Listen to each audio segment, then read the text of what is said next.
విధుల పట్ల నిర్లక్ష్యం వహించిన ప్రధాన ఉపాధ్యాయుని విధుల నుండి తొలగించాలని ఎంఆర్పీఎస్ జాతీయ ఉపాధ్యక్షుడు పుర ప్రభాకర్ డిమాండ్ చేశారు.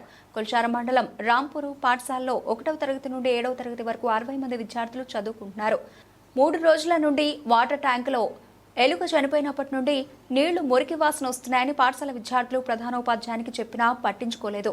విద్యార్థుల తల్లిదండ్రులు హెడ్ మాస్టర్ను గదిలో బంధిస్తే వాటర్ ట్యాంకులో ఎలుకను నేను వేశానా అని పిల్లల తల్లిదండ్రులతో హెడ్ మాస్టర్ దురుసుగా మాట్లాడడం సరికాదని ఎంఆర్పీఎస్ జాతీయ ఉపాధ్యక్షులు పుర ప్రభాకర్ అన్నారు. అదే హెడ్ మాస్టర్ కొడుకుకో కూతురుకో ఇలా జరిగితే ఊరుకుంటారా అని ప్రశ్నించారు.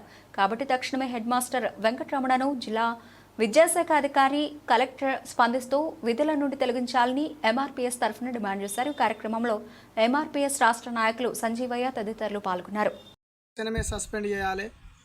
మరి 1వ తరగతి నుంచి 7వ తరగతి దాకా చదువుకునేటటువంటి విద్యార్థుల మరి ఆ స్కూల్లో ఉన్నటువంటి వాటర్ ట్యాంకులో ఎలుక చనిపోయి అవశేషాలు బయటపడ్డప్పటికీ 3 రోజుల నుంచి విద్యార్థులు ఎంత చెప్పినా మరి విననటువంటి హెడ్ మాస్టర్ను తక్షణమే జిల్లా కలెక్టర్ జిల్లా విద్యాధికారి స్పందిస్తూ ఆ హెడ్ మాస్టర్ను వెంకటరమణను తక్షణమే విధుల నుంచి తొలగించాలని మేము ఎంఆర్పీఎస్ తరఫున డిమాండ్ చేస్తున్నాం.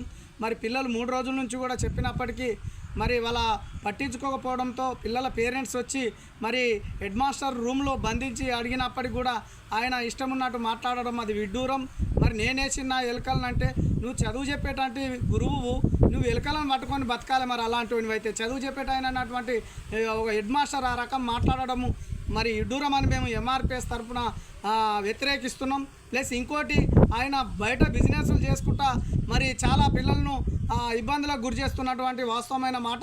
తక్షణమే హెడ్ మాస్టర్ను మరి రాంపూర్ హెడ్ మాస్టర్ గారిని తక్షణమే సస్పెండ్ చేయాలని జిల్లా కలెక్టర్ గారికి విద్యాధికారికి నేను విజ్ఞప్తి చేస్తున్నా.